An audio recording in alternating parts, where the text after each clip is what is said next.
Iran could now make enough nuclear material for a bomb in just 12 days now. This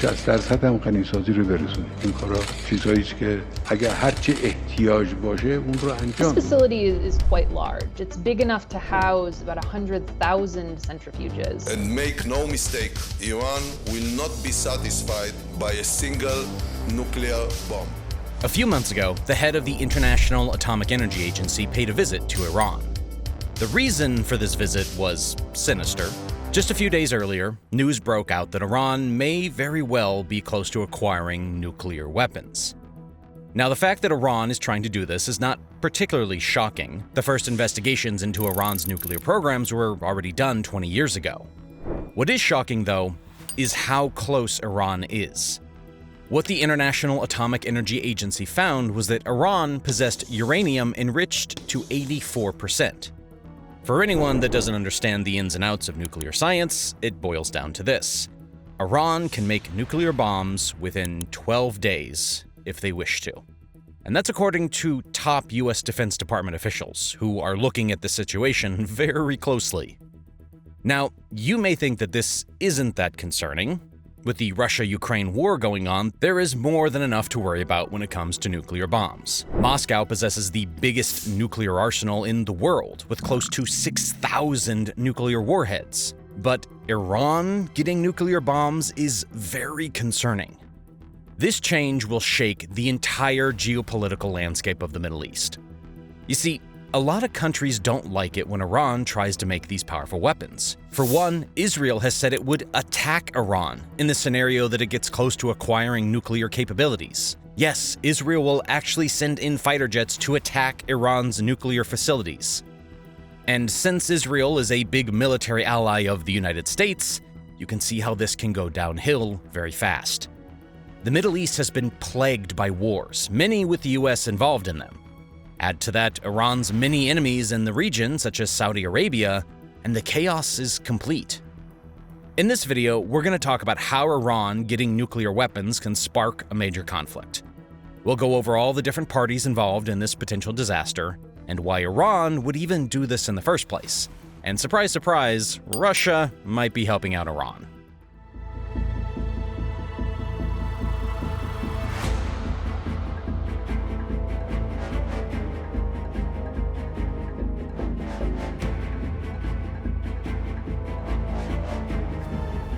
Before I jump in, just a quick request to hit that like button. Your likes make a huge difference in how many views my videos get. YouTube doesn't like promoting videos that are not quote-unquote brand friendly. Your likes tell the algorithm that the video is worth promoting. So please, let's try to get this video to 100,000 likes. All right, let's jump into the video. When we look at this chart showing Iran's GDP over the last 10 years, it becomes obvious that the economy isn't running smoothly in the country. The GDP numbers have been slashed by almost 50% over this 10-year period. The reason for this is simple. Lots of countries have put a ton of sanctions on Iran, which mainly target the country's economy and its military. For some time, Iran was the most heavily sanctioned country on Earth. This was true for many years until Russia came and snatched Iran's title away from them. Right now, Iran has amassed a total of 4,191 sanctions. Mainly Western countries, such as the US or European nations, have placed these sanctions on Tehran. The reason for these sanctions is Iran's nuclear program. Iran has been suspiciously trying to build nukes over the last decades, something that many Western countries found concerning. Back in 2002, it was revealed that Iran was building 2 secret nuclear sites. Iran claimed that these sites were for peaceful purposes such as nuclear energy. But because Iran is an oil-rich country without much need for nuclear energy, this kind of raised some questions. After some diplomatic talks that followed, Iran agreed to the Paris Accord in 2004. This accord said that Iran could enrich uranium only for peaceful purposes, and that the International Atomic Energy Agency could keep their eye on this. However, this plan eventually failed because the nuclear program wasn't transparent enough. International researchers couldn't properly evaluate the nuclear program because they weren't allowed into some of Iran's military facilities. The US and the EU began placing sanctions on Iran in fear that Iran might actually produce nuclear weapons. There was some hope in 2014 when China, Russia, the European Union, and the United States made a deal with Iran. This deal, called the Joint Comprehensive Plan of Action, was supposed to keep Iran from getting a nuclear arsenal. In turn, other countries wouldn't place sanctions on Iran. But in 2018, the Trump administration stepped out of this nuclear deal with Iran. When the deal was no longer in place, the status quo began to change. Iran began to ramp up its uranium enrichment, and in turn, it received a lot of sanctions for it. Western countries, and especially the US, began to target every aspect of the Iranian economy. This hurt Iran financially. The inflation rate is now above 40%, and the country lost billions of dollars in GDP in a few years. So, Iran enriching uranium and trying to develop a nuclear bomb has a very heavy price. The question is, why? Why is Iran trying to make nuclear bombs in the first place? After all, wouldn't it be much easier to terminate the nuclear weapons program and not get these heavy sanctions? The first thing we should look at is Iran's leadership. Iran has a theocratic government, effectively ruled by the Islamic clergy. The country's supreme leader has the highest political and religious authority. The current supreme leader, Ali Khamenei, has been kind of vague on what his nuclear ambitions are. Officially, the leader has said that nuclear bombs are forbidden under Islamic law because they lead to the deaths of innocent people. But these statements don't add up with what the Iranian government is actually doing. You can't say that nuclear bombs are bad and at the same time be enriching uranium to near weapon-grade levels. There are no civilian programs that need 84% enriched uranium. And keep in mind that the supreme leader can change the Islamic law anytime he wants to. So the ruling against nuclear bombs isn't really that trustworthy. It doesn't take a genius to see that Iran's leadership is planning something here. But what? Well, the answer lies in Iran's foreign policy. Similarly, if you don't want to lose personal data online, you should let today's sponsor, Guardio, take control of your online protection. It acts like a personal guard when you're surfing online. Guardio is a super easy-to-use browser extension that works seamlessly in the background and protects you from scams, phishing attempts, and malware. It prevents malicious actors from stealing your identity by notifying you in real time once your data is leaked somewhere, so you can change your passwords immediately, and before they can sell to unscrupulous buyers like authoritarian governments. All you need to do is add the Guardio extension to your browser, and it will first run a security scan to see if you already have threats on your browser. From there, you can continue to a 7-day free trial to remove the threats and activate real-time protection. Go to guard.io/businessbasics today and get 20% off with a free 7-day trial by clicking on the link below. One Guardio account covers 5 users at no extra cost. So sign up today and stop worrying about your family's safety online. Iran has made a lot of enemies, both in the Middle East and internationally. One of the countries that Iran doesn't get along with is the United States. Both parties are to blame for this strained relationship. It began with the United States, which aided in a 1953 coup overthrowing the democratically elected government of Iran. The coup replaced the Iranian prime minister with a pro-Western dictator. Since then, the Iranian public has had a strong dislike of the United States. After 1979, this relationship between the two countries got even worse. During the Islamic Revolution, Iranian revolutionaries seized the U.S. embassy in Tehran and held American diplomats hostage for 444 days. This effectively ended diplomatic relationships between the two countries. When Iraq invaded Iran in 1980, the U.S. provided intelligence to Saddam Hussein to help Iraq fight Iran. This also didn't help the already strained relationship. To this day, Iran and the US are big enemies of each other. The United States has said that Iran is among the greatest threats to its interest and allies in the Middle East. Historically, one of the main US interests in the region has been energy security. But at the moment, these energy security interests are minimal. The United States imports more oil from Canada than the entire Persian Gulf region combined. Right now, US influence in the region is mostly about geopolitics and global security. The United States is building strategic alliances with certain countries in the region to advance its own interests. This is something that Iran doesn't like. They want the United States out of the region and to get more influence themselves. So, the allies of the United States in the Middle East have become the enemies of Iran. Many of the United States allies are located in the Arabian Peninsula. Both Saudi Arabia and the United Arab Emirates have close ties with the United States.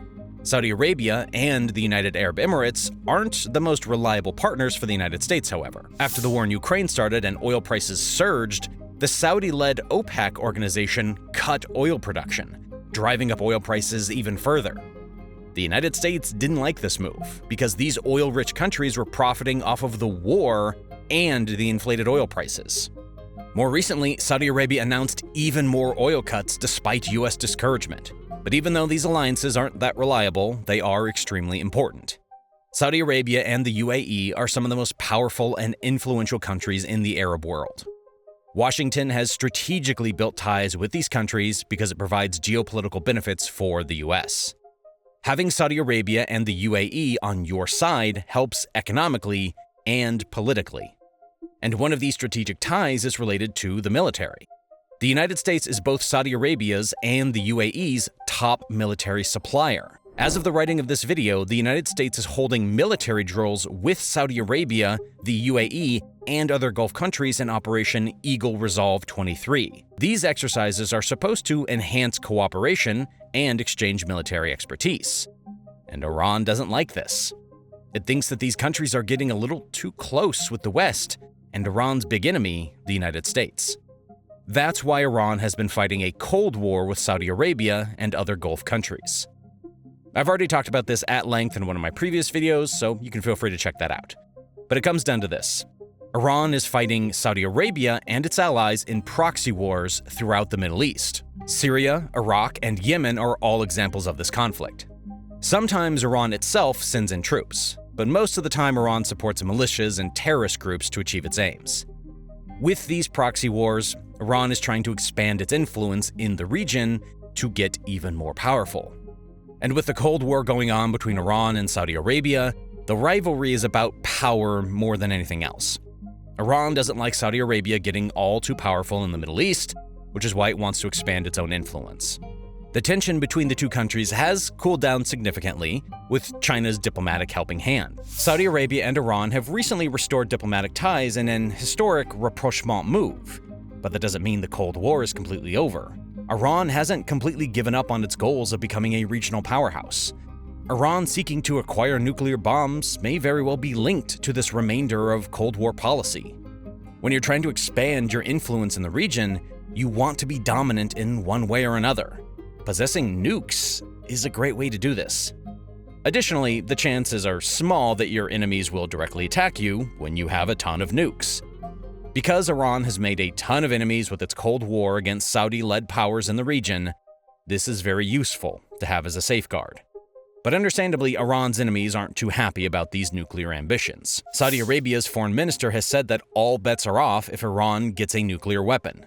The Saudi crown prince has promised that Saudi Arabia will make its own nuclear bombs when Iran does so. This could very well spark a nuclear arms race in the region, which will make the Cold War that's ongoing even more scary. The Middle East won't get safer when these rivals can wipe each other out with the push of a button. Over the past week, I've observed our CENTCOM troops participating in Juniper Oak 23 TAC 2 alongside our Israel Defense Forces, operating together on land, in the air, and on sea. This is Israeli military partnership is stronger than it was 5 days ago. Apart from Saudi Arabia, Iran has another enemy in the Middle East, Israel. Israel has had close ties with the United States ever since it was founded in 1948. In fact, the United States was the first country to recognize the State of Israel as a sovereign country.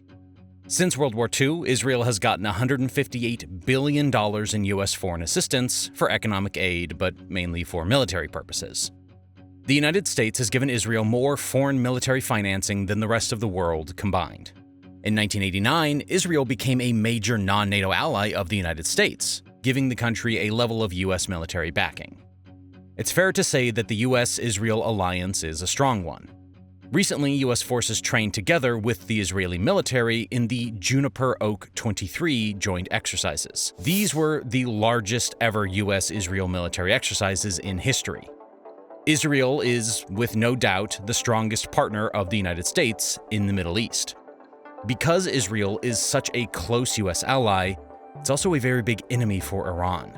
Just like with Saudi Arabia, Iran is fighting a Cold War with Israel. But this Cold War is a little more intense. Iran has openly declared its ambition to destroy the state of Israel and wipe it off the map. In 2005, a new Iranian president said that Israel is a disgraceful blot that should be wiped off the face of the earth. More recently, in 2019, Iran's top general said that Israel must be wiped off the map, and that it is an achievable goal. It goes without saying that Israel and Iran, well, they don't like each other very much. For decades, Iran has supported terrorist organizations to conduct attacks in Israeli territory. Hamas, the Palestinian Islamic Jihad, and Hezbollah are all organizations sponsored by the Iranian government. So let's go over how this Cold War has affected the region thus far. On the news, you've probably heard about the Israeli-Palestinian conflict, especially the situation in Gaza. For years now, tons of rockets have been fired from both the Palestinian and Israeli side, in an area known as the Gaza Strip. This region has a complicated history. It is populated by Arab Palestinians, but it was annexed by Israel in 1967. This happened after the Six-Day War with Egypt, Jordan, and Syria, who didn't accept Israel as a newly founded country. After this war, Israel took control over the area as some kind of safety measure to protect itself from further attacks coming from Egypt. But the Israeli forces didn't go away for decades, and many nations have since called it an illegal military occupation. In 2005, Israel disengaged from the Gaza Strip, meaning that the region is officially not under Israeli control anymore. But Israel still controls and blocks the borders of the Gaza Strip, and Israeli forces regularly intervene in the area using force. The reason for this is that Hamas, an Iranian-funded terrorist organization, is in control of the Gaza Strip. Hamas is an extremist organization which wants to destroy the state of Israel just like Iran does. The Iranian government has supplied Hamas with rockets to fire them at Israel. Hamas indiscriminately fired hundreds of rockets at Israel population centers in what human rights groups consider to be war crimes. Most of these rockets were intercepted by Israel's Iron Dome defense system, but some civilians were killed. Israel fired back at the Gaza Strip in attacks which were targeted at terrorists, as they claim. But these attacks also caused many civilian deaths, a lot more than the Palestinian attacks on Israel did. A reason for this is that Palestinians don't have advanced defense and missile systems, unlike the Israelis. But the other reason for the civilian deaths is that terrorist organizations like Hamas use human shields. This means that they fire rockets from and hide in civilian areas, giving Israel no choice but to try and attack these places. Now, I'm not going to pick sides in the complicated Israeli-Palestinian conflict, since that wouldn't be good journalism. But it is crucial to understand that this Israel-Palestine war is closely entangled with the Cold War between Israel and Iran. And the Gaza Strip isn't the only place where this is happening. Lebanon, a country neighboring Israel to the north, has the same phenomena. The militant and political organization Hezbollah, which is an Iranian proxy in Lebanon, has recently attacked Israeli forces on the Israeli-Lebanese border. Hezbollah has a lot of political influence in Lebanon as a political party, and its parliamentary wing is so strong that the organization can act independent from the Lebanese government.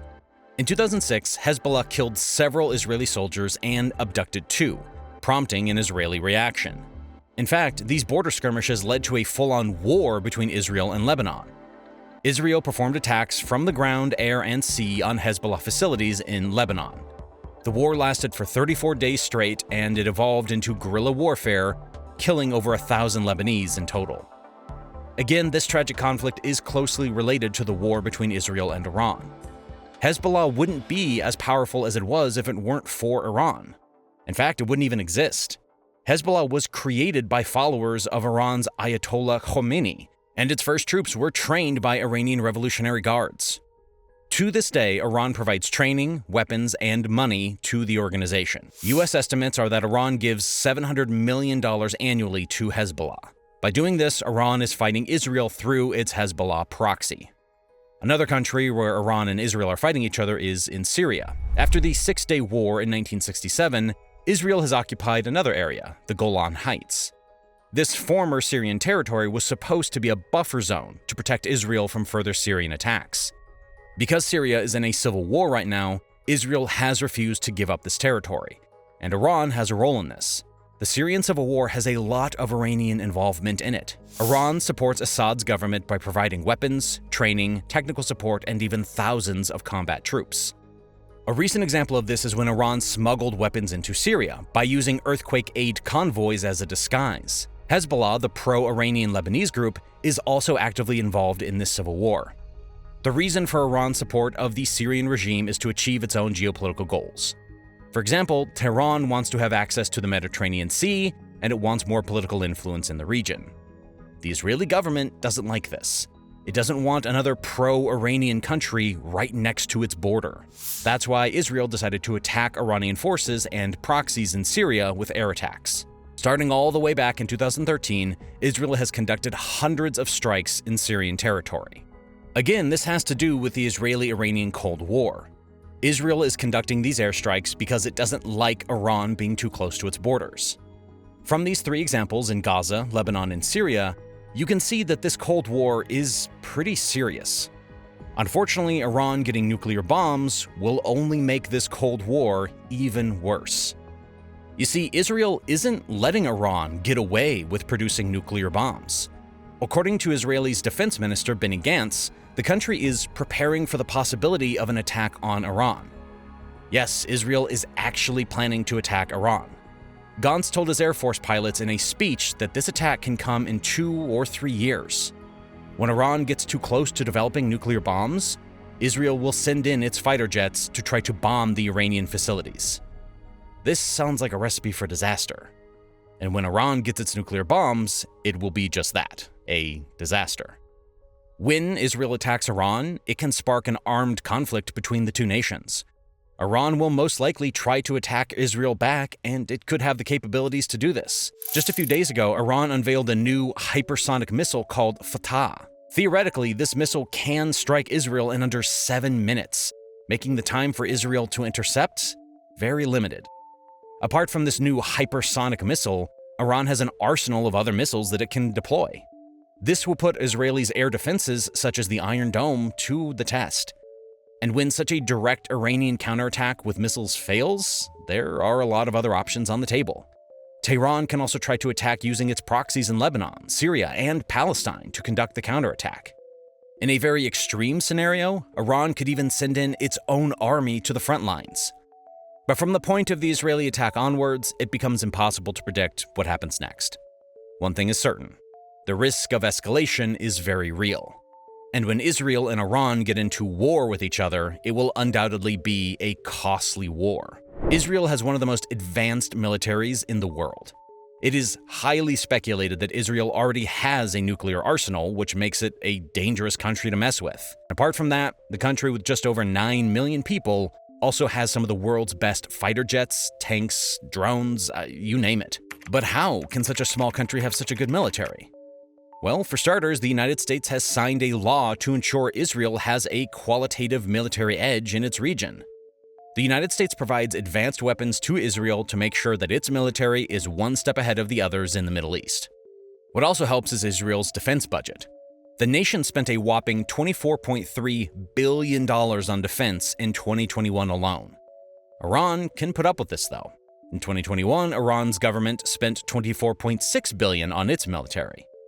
Keep in mind, however, that Iran's population is much bigger, with 87.9 million citizens. Israel has about 170,000 active military personnel, while Iran comes in at 610,000. Both Iran and Israel have their advantages and disadvantages in a possible conflict. Israel has high-tech weapons from the United States, while Iran's army is bigger in absolute numbers. But it doesn't make sense for Iran to risk it and produce nuclear weapons, right? It could result in a nasty and costly war with Israel, and possibly even the United States. And when the United States gets involved, Iran's chances of winning are going to be pretty low. But Iran does have one more card up its sleeve: its newly found alliance with Russia.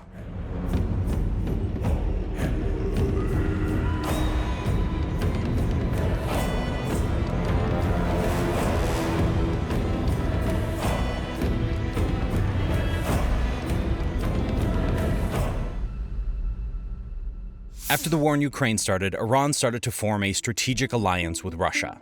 The two countries haven't had the best relationship historically because the Russian Empire has frequently attacked Iran.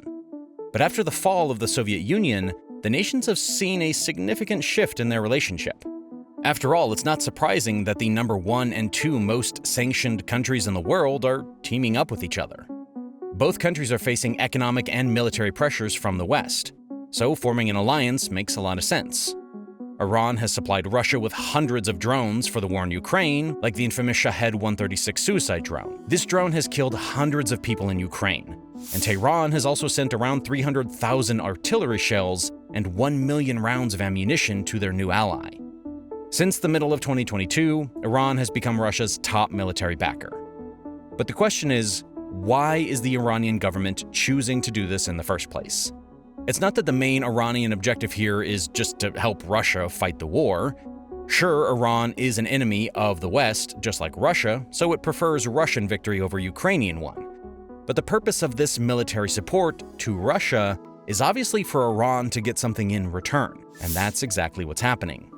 Iran wants billions of dollars worth of military equipment from Russia. This can include fighter jets, air defense systems, helicopters, and assistance with producing new warships. Undoubtedly, this will vastly improve Iran's defense capabilities. Iran has been isolated from the rest of the world, which means that its defense industry has always been one step behind other countries. Nations like Israel or Saudi Arabia now have cutting-edge military technology, partially because they could just buy the military equipment from other countries and take part in international arms trades. For a long time, Iran couldn't access this global marketplace, but Russia can prove to be a way out for the country. Although Russia doesn't have the best nor the biggest defense industry, the country accounts for more than a respectable 16% of all international arms exports. Russia's defense industry is a big one, and it produces tons of high-tech equipment. An example of this is the Sukhoi Su-35 fighter jet, which Iran would love to buy, and the military cooperation could go even further than just buying and selling military equipment. The two countries could share each other's military technology and actually start working together with their military programs. An example of such cooperation could be Iran's nuclear program. Russia can give Iran a helping hand with its nuclear goals. Historically, Russia has been a big partner of Iran's nuclear program, helping the country build nuclear reactors. But it's unlikely that Putin will just hand over some of his Russian nukes to Iran for military use. Even as a form of compensation for the useful support in the Ukrainian war, giving nukes would go a little too far. Putin wouldn't make himself too popular with countries like Israel, Saudi Arabia, or the United Arab Emirates, which will damage Russia's international political position. However, when Russia secretly helps Iran with the research and development of things like delivery systems or nuclear warheads, Putin might get away with it. For example, Russia can share state-of-the-art missile technology with Iran. And believe it or not, it is in Russia's best interest to help Iran with getting nuclear capabilities. It would make Iran a lot stronger, and Iran is an ally of Russia's when it comes to fighting the United States. The United States is helping Ukraine in the war that Russia started, which turned out to be a massive issue for Putin. Ukraine is getting tons of high-tech weapons from the NATO alliance, like tanks and possibly even fighter jets. The war is turning out to be a tough fight for Russia, to say the least. When Iran gets nuclear weapons, though, well, this situation might change. Iran might get into a conflict with Israel, and tensions with Saudi Arabia and other Gulf countries will certainly rise. This will be a headache for the United States, to say the least, because it wants to protect its allies in the region. Good news for Putin, because this draws attention away from his war in Ukraine. The United States has a limited amount of high-tech equipment, so it will have to choose between Ukraine and its allies in the Middle East. Because it seems like a win-win situation for both Russia and Iran, Putin may actually secretly help Iran's nuclear weapons program. So, to wrap it all up, the story of Iran's 84% enriched uranium is a long and complicated one. Possessing nuclear weapons has been a dream of Iran's leaders, because it gives the country a lot of power for an aggressive foreign policy. This has a lot to do with Iran's enemies, such as the United States, Israel, and Saudi Arabia. Iran is fighting two Cold Wars at once, and it's trying to get the US out of the Middle East. However, these countries that it's fighting won't let Iran get away with making nuclear bombs. Israel will even risk a war to prevent this from happening. But the Iranian government doesn't seem scared, as its leadership continues to push for a nuclear agenda by increasing the uranium enrichment level even more. If Iran is really developing a nuclear bomb, which is more than likely, the region is in a lot of peril. Iran and its enemies will be playing a dangerous game. Iran will continue to develop its nuclear capabilities, and Iran's enemies will do anything they can to stop it. This can go two ways. Either Iran's enemies will be successful in preventing an Iranian nuclear arsenal, or Iran actually gets the nukes it wanted in the first place. In the last scenario, there is no turning back. Iran will be free to execute its own agenda because no one will dare to stop a nuclear power. And Iran isn't the only one rooting for the last scenario to happen. Russia is as well. It turns out that Moscow's interests are aligned with Tehran's.